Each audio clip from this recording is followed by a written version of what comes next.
দুর্গাপূজায় আমার একটা বন্ধুর জন্য জামা কিনে নিয়ে এসছে। এরকম ভালো যে।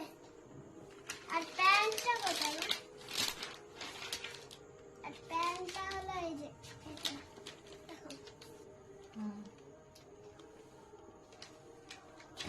আর আবার একটা বন্দুক মা কিনে দিয়েছে দুর্গাপূজায় ফাটানোর জন্য।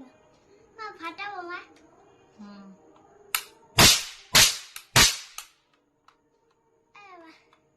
ফাটছে না কেন? ফাটছে না কেন নাকি?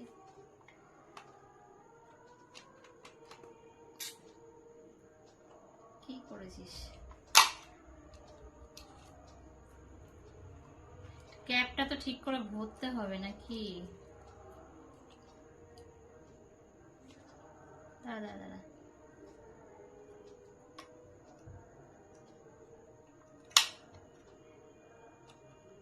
এসব তো কোনোদিন করিও নি। দাঁড়া দাঁড়া, আমি তো পারি না, তোর বাবা এসব পারে। সে আমাকে দাঁড়া দেখ, দেখিনি বাজে না। মা হয় না, হচ্ছেই না।